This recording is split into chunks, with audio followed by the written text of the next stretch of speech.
Hello everyone, good morning. How are you all?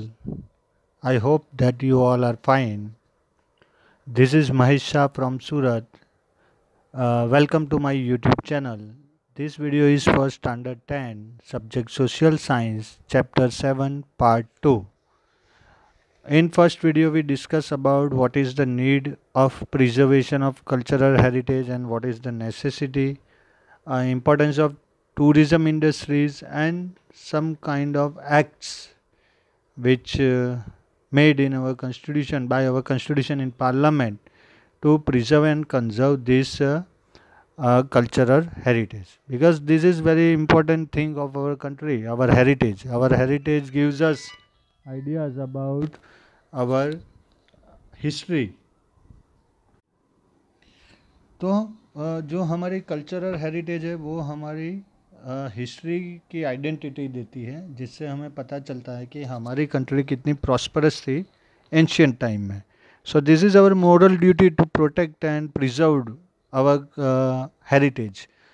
In this video, we are going to discuss about our role to preserve the museums and to heritage and the importance of India and some duties of cleanliness, because this time is one of the crucial time for the whole world. We are suffering with coronavirus and that happened due to our own mistake. अब ये जो भी situation है वो situation की responsibility हमारी ही है कि कहीं ना कहीं हमारे मिस्टेक की वजह से, हमारे ओवर कॉन्फिडेंस की वजह से, हमारे ईगो की वजह से आज हम ये प्रॉब्लम फेस कर रहे हैं. तो यहाँ पे पहले हम देखेंगे what is the role of our self to preserve of the museum. So according to the Indian treasures trove act 1876, अब ये डेट्स और सॉरी ये ईयर और ये एक्ट आपको याद रखना है, क्योंकि बोर्ड एग्जामिनेशन में 1-2 मार्क के जो क्वेश्चंस आते हैं उसमें ऐसे हिडन क्वेश्चंस होते हैं जिसके आंसर्स हम अवॉइड कर देते हैं जब हम उसको स्टडी करते हैं तब. तो Indian treasure trove act 1876 means जो ट्रेड के लिए जो लॉ होता है, भारतीय निधि व्यापार कानून, इंडियन ट्रेजर्स ट्रोव एक्ट का जो हिंदी में जो ट्रांसलेशन होता है उसके हिसाब से भारतीय निधि व्यापार कानून 1876. If any citizen suddenly finds any ancient artistic and antique articles from a house, field, wells, lake, etc. while digging, then he has to immediately notify to the officer of archaeological department. यानी according to this act क्या होता है कि आप कोई construction work कर रहे हो, अब वहाँ से कोई एंशियंट टाइम का कोई भी आपको आर्टिकल या तो कोई एंटीक या तो कोई पुरानी चीज़ अगर आपको मिली, चाहे कोई भी कंस्ट्रक्शन कर रहे हो या तो घर बना रहे हो या तो आपकी फील्ड में हो या तो आप कोई वेल या लेक कंस्ट्रक्ट कर रहे हो, और वहाँ से अगर आपको कोई भी ऐसी प्रोडक्ट मिलती है तो आपको आपके नज़दीकी आर्कियोलॉजिकल डिपार्टमेंट को इन्फॉर्म करना है.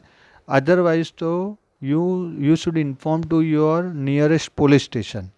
अगर आप ऐसा नहीं करते हो then it becomes crime. With this small effort they can preserve valuable things which could have been lost due to the carelessness. अब ये लॉ बनाने का रीज़न यही है कि केयरलेसनेस कहो या तो कोई एंशियंट डिस्ट्रक्शन कहो, कोई फ्लड आया हो या अर्थक्वेक आया हो और जिसकी वजह से वो जो प्रोडक्ट है वो मिसप्लेस हो गई है, लॉस्ट हो गई है, तो हम उसे वापस पा सकते हैं. Government has tried to obtain information regarding personal और private museums consisting expensive artistic pieces under the act of 1972. तो ये जो एक्ट है 1972 उसके अकॉर्डिंग हमारी कंट्री में जितने भी म्यूजियम्स है और ये म्यूजियम्स में जितनी भी एंटिक्स रखी है उसका सबका रिकॉर्ड गवर्नमेंट के पास कंपलसरी आपको सबमिट कराना है. Systematically achieved documents corresponding to each state provides better guidance to the historians and researchers. अब इस तरह से सिस्टमेटिक डॉक्यूमेंट्स हमारे पास होंगे तो एक स्टेट दूसरे स्टेट को कॉरस्पॉन्डिंग करके हिस्टोरियन या रिसर्चर्स जो होते हैं उनको इन्फॉर्मेशन दे सकते हैं। Museums performs important task of preserving valuable things carefully. तो म्यूजियम एक ऐसी जगह है जहाँ पे ऐसे एंटिक्स और जो भी एंशियंट प्रोडक्ट्स है उसको हम सेफली रख सकते हैं। The best example of the museum, तो अगर हम हमारी कंट्री के म्यूजियम्स की बात करें तो अगर आप यहाँ टेक्स्ट स्लाइड पे देखोगे तो ये जो है ये आपकी टेक्स्ट बुक के अंदर म्यूजियम्स के नाम दिए हैं। ये सब नाम आपकी टेक्स्ट बुक के अंदर है। और यहाँ पे आपको क्या मिलेगा ये वीडियो में कि आपको हर एक प्लेस देखने को मिलेगी। तो फर्स्ट है नेशनल म्यूज़ियम न्यू दिल्ली, तो ये है न्यू दिल्ली का म्यूज़ियम जिसको नेशनल म्यूज़ियम बोलते हैं, नेशनल आर्काइव्स भी बोलते हैं जिसको। अब दूसरा जो है वो है इंदिरा म्यूज़ियम कोलकाता वेस्ट बंगाल, तो ये है इंदिरा म्यूज़ियम कोलकाता में है जो वेस्ट बंगाल में। फिर थर्ड है Chhatrapati Shivaji Maharaj Vastu museum prince of Wales Mumbai Maharashtra, तो ये छत्रपति शिवाजी महाराज वास्तु म्यूज़ियम है जो मुंबई में है महाराष्ट्र में। अब ये नाइट में कितना अच्छा दिख रहा है वो आप यहाँ पे देख सकते हो। फिर है सलरगंज म्यूज़ियम हैदराबाद आंध्र प्रदेश, तो ये है सलरगंज म्यूज़ियम, आप यहाँ पे क्लीन स्क्रीन के ऊपर देख सकते हो कितना बड़ा म्यूज़ियम है। फिर नेक्स्ट है राष्ट्रीय मानव संग्रहालय प्रदेश भोपाल में मध्य प्रदेश में है, तो ये देखिए इतना बड़ा उसका कंस्ट्रक्शन है, देखिए कितनी सारी वस्तु इसके अंदर स्टोर होगी, वो तो वहाँ आप विज़िट करोगे तभी पता चलेगा। फिर एक है लाल भाई दलपत भाई museum LD institute of ideology Ahmedabad Gujarat, तो ये गुजरात में आया है। ये देखिए ये उसके अंदर यहाँ पे आप देखिए ये सब पुरानी बुक्स रखी है और ये पूरा म्यूज़ियम है जो बाहर से ऐसा दिखता है। फिर नेक्स्ट है श्री महावीर जैन आराधना केंद्र कोबा, तो वो मेरे ख्याल से अगर आप चैप्टर 3 का वीडियो देखोगे उसके अंदर मैंने वो पिक्चर दी है जो गांधीनगर में है। फिर है श्री हेमचंद्राचार्य लाइब्रेरी पाटन गुजरात, तो ये है हेमचंद्राचार्य लाइब्रेरी जो पाटन में है गुजरात में, ये वाली आप यहाँ पे क्लियरली देख सकते हो ये। और लास्ट में वडोदरा म्यूज़ियम पिक्चर गैलरी, तो ये जो लास्ट में पिक्चर है ये वाला, ये वडोदरा वाली गैलरी है, पिक्चर म्यूज़ियम है जो गुजरात में है। तो ये सब नाम खाली आपके टेक्स्ट बुक के अंदर लिखे हैं, यहाँ पे आपको ये स्लाइड पे देखने को मिलता है।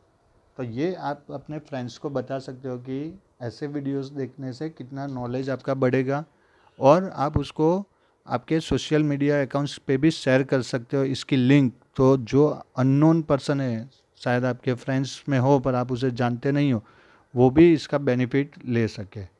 और मैं हर बार बोलता हूँ कि आपको चैनल को लाइक करना है, सब्सक्राइब करना है और बेल आइकन प्रेस करना है, जिससे आपको नई इन्फॉर्मेशन, नए वीडियो जब अपलोड मैं करूँगा तो आपको उसकी नोटिफिकेशन मिल जाए। तो it is a combined duty of general public and government to generate awareness toward the preservation and the protection of the museum. So this is not only the responsibility of the government, but this is our country and all the things which are available in our country, that are our things.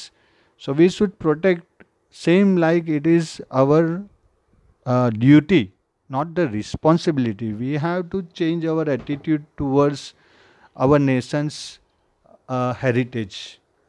अगर हम हमारा attitude बदलेंगे, हर एक जो responsibility है उसको हम duty समझेंगे, सो वी कैन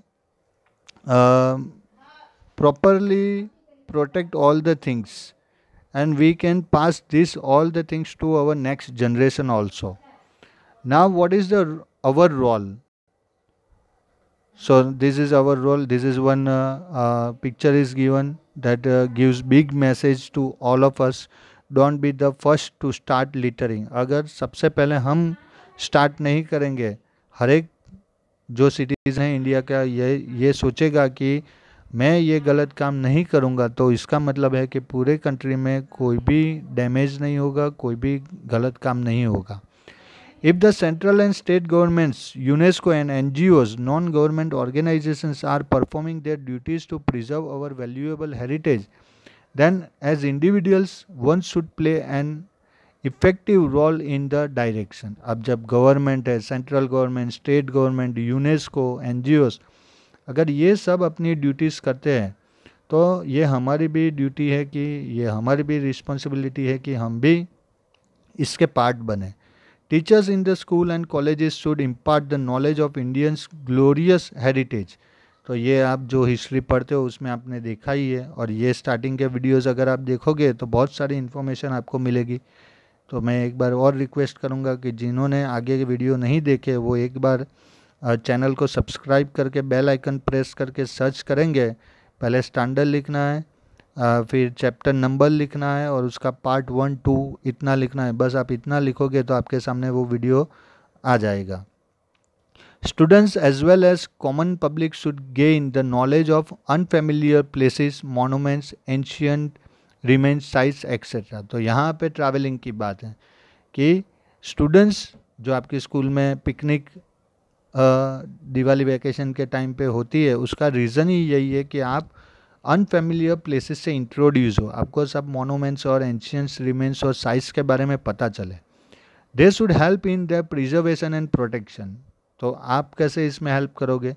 तो सपोज़ आप कहीं घूमने गए हैं तो वहाँ पे आप क्लीनलीनेस का ध्यान रखें, कोई भी रैपर या कोई भी पाउच इधर उधर ना फेंके, कोई भी ऐसे एंशियंट साइट से वहाँ पे टच करके ना देखे. So you are the part of this duty.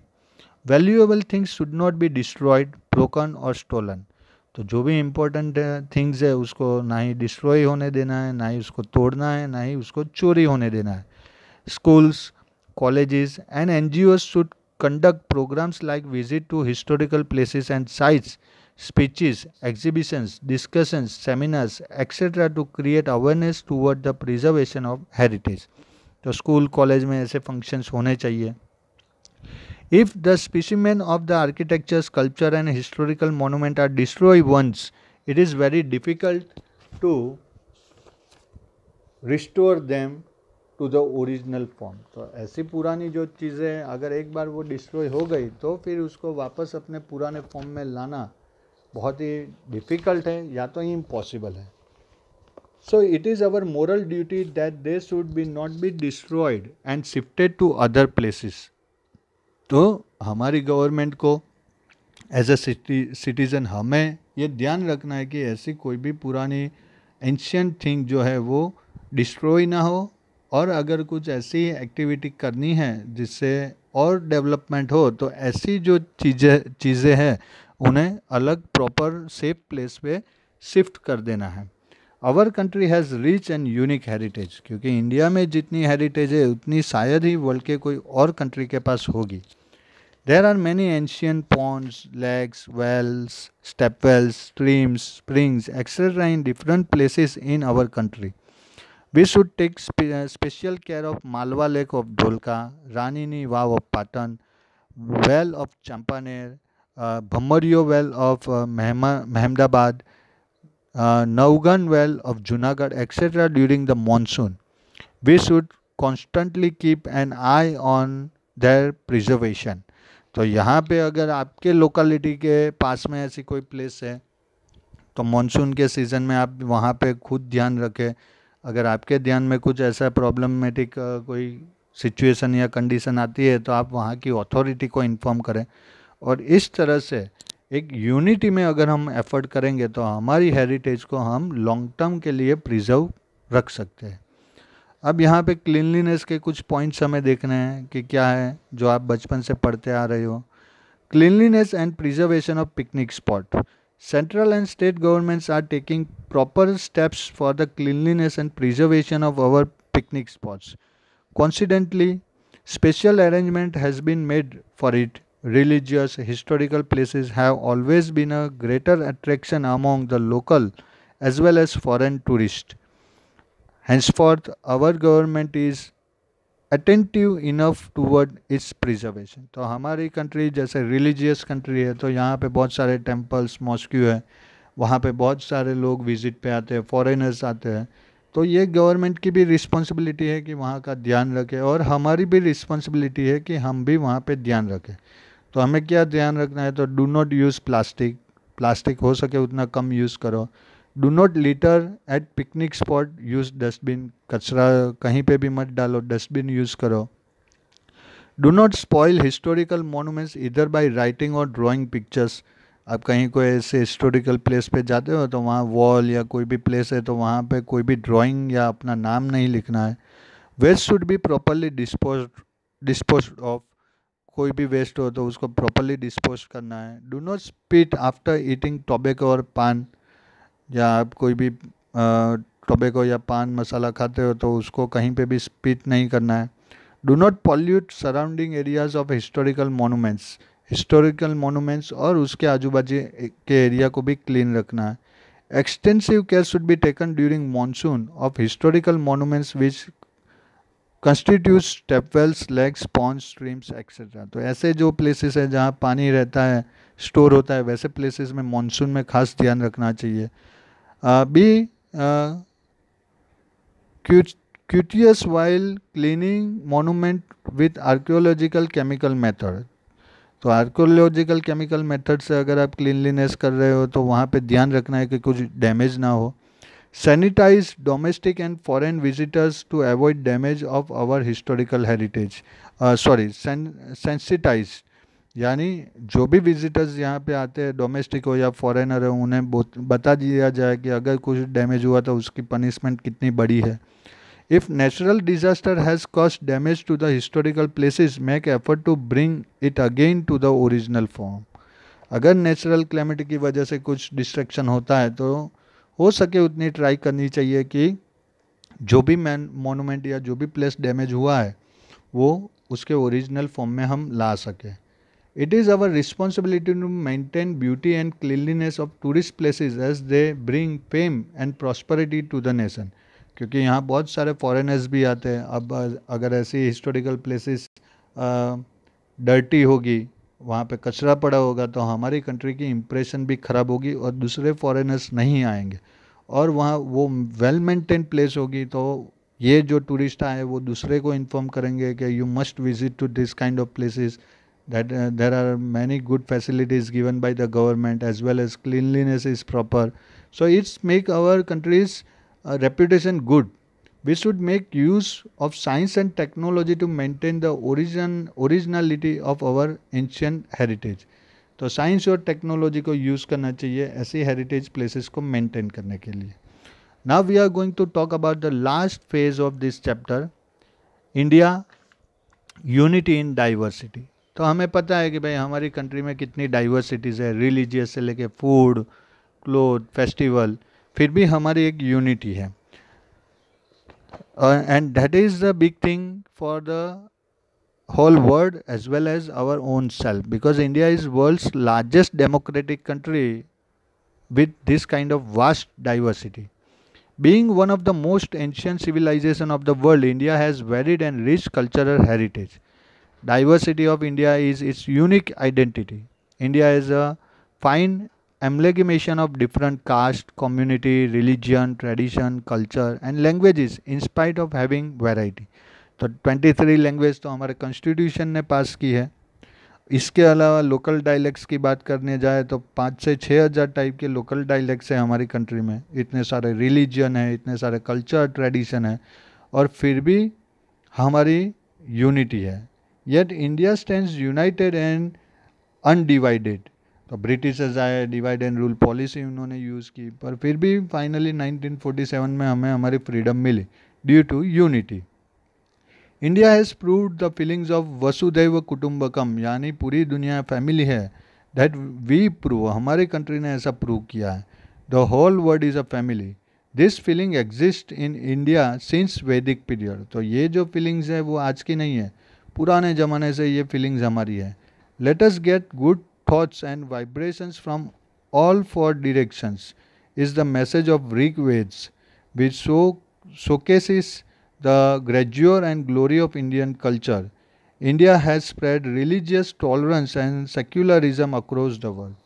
तो हमारे कंट्री में हमारे जो लिटरेचर है, हमारे जो धार्मिक ग्रंथ है, उन्होंने हमें पॉजिटिव थिंकिंग का ही मैसेज दिया है. Swami Vivekananda said the following words in the World Religious Conference which has held in Chicago, US. तो स्वामी विवेकानंद जब यहाँ पे पहुँचे थे, अगर आप स्वामी विवेकानंद की बायोग्राफी पढ़ो तो ये जो चैप्टर है उनकी शिकागो वर्ल्ड रिलीजियस कॉन्फ्रेंस का, वो स्वामी विवेकानंद का टैलेंट हमें दिखाता है. और उन्होंने जो वहाँ पे बोला उसके लिए पूरे हॉल में तालियां बजी थी. और उन्होंने क्या बोला था? I am proud to say that I represent the religious that has taught the lesson of tolerance, compassion and universal fraternity to the world. तो स्वामी विवेकानंद जी के जो वर्ड थे वो ये थे कि मुझे प्राउड है कि मैं वो कंट्री को रिप्रेजेंट कर रहा हूँ जिन्होंने रिलीजन के लिए पूरी दुनिया को एक भाईचारे का, एक यूनिटी का मैसेज, एक लेसन सिखाया है. तो ये उनके वर्ड थे. This is a secular country. Secular means यहाँ पे कोई भी रिलीजन बड़ा नहीं है या कोई भी रिलीजन छोटा नहीं है. In the I of law, India is a land of multi religious influence of Hinduism, Islamism, Buddhism, Jainism, Christianity etcetera is seen in Indian culture. तो हमारा कल्चर कोई एक पर्टिकुलर ब्रांच से नहीं बना है. हिंदू हो, मुस्लिम हो, सिख हो, ईसाई हो, क्रिश्चियन हो, जैन हो, ये सभी ने मिलकर इंडिया के कल्चर को एक शेप दिया है. Therefore the torch bearer named our country as Bharat Varsh by stressing on its unity which reflects upon our broad outlook.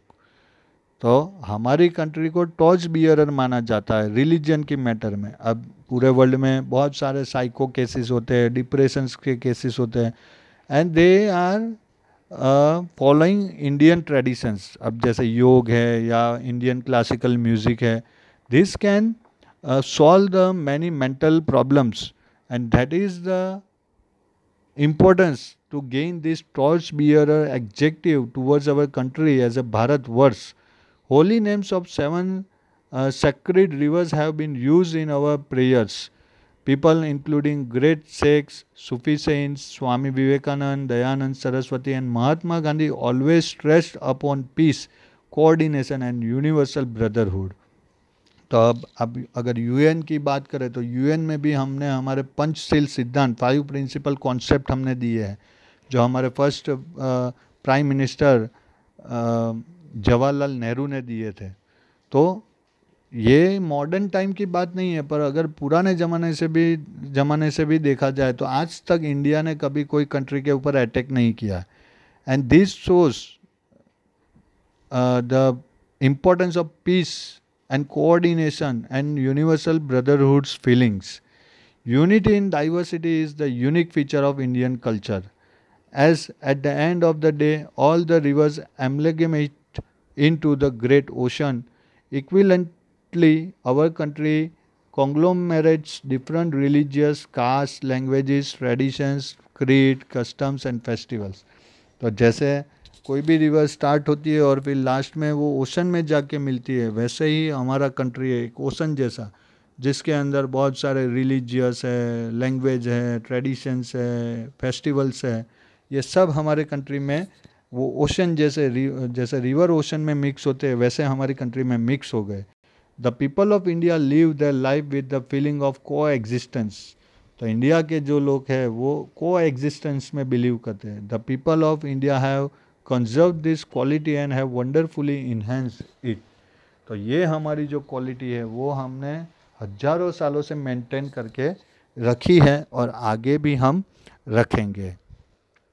तो ये चैप्टर की जो इन्फॉर्मेशन है वो यहाँ तक है. इसके बाद ये एक्सरसाइज है एक आपके लिए, आपके रिवीजन के लिए.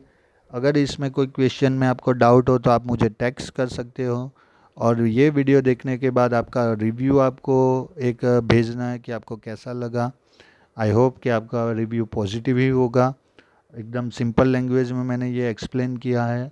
फिर भी अगर आपको कोई डाउट हो तो आप मुझे कभी भी टेक्स्ट कर सकते हो। अब नेक्स्ट चैप्टर में हम बात करने वाले हैं ज्योग्राफी के बारे में। ये 1 to 7 चैप्टर के जो वीडियोस है, यहाँ पे आपका हिस्ट्री पोर्शन कंप्लीट होता है। अब 8 से लेके 14 चैप्टर तक जो पोर्शन रहेगा वो रहेगा आपका ज्योग्राफी, और फिर 15 चैप्टर्स से आपका पोर्शन चालू होता है इकोनॉमिक्स के बारे में, जिसके ऑलरेडी 15 और 16 चैप्टर्स के सब वीडियो मैंने ऑलरेडी अपलोड कर दिए है। और 10th में इकोनॉमिक्स आपके लिए नया कंटेंट है, तो आप डेफिनेटली वो वीडियोस रिपीट करें, आप उसको देखें और समझें। और अगर आपको कोई प्रॉब्लम आता है तो आप मुझे टेक्स्ट कर सकते हो। जैसे अभी एक स्टूडेंट का मैसेज आया था कि पर कैपिटा इनकम जो है वो मंथली काउंट होती है कि ईयरली, तो मैंने उसको रिप्लाई दिया था कि ये पर एन्यूम यानी पर ईयर ही काउंट होता है, हर साल के लिए अलग अलग रेशियो होता है। तो ऐसे कोई भी आपके क्वेश्चन हो तो आप मुझे टेक्स्ट कर सकते हो। नेक्स्ट वीडियो में हम बात करेंगे नेचुरल रिसोर्सेज के बारे में। बहुत ही सिंपल पोर्शन है ज्योग्राफी का, आप 1 to 9 स्टैंडर्ड जो पढ़ के आए हैं वो वही यहाँ पे पढ़ना है। पर ज्योग्राफी पोर्शन में से बहुत सारे शॉर्ट क्वेश्चन आंसर्स निकलते हैं। That is why this portion is important for board examination. So I hope that you understand everything properly, and if you are having any doubt you can contact me anytime, you can text me anytime. Till then, stay home, stay safe, God bless you. Thank you very much.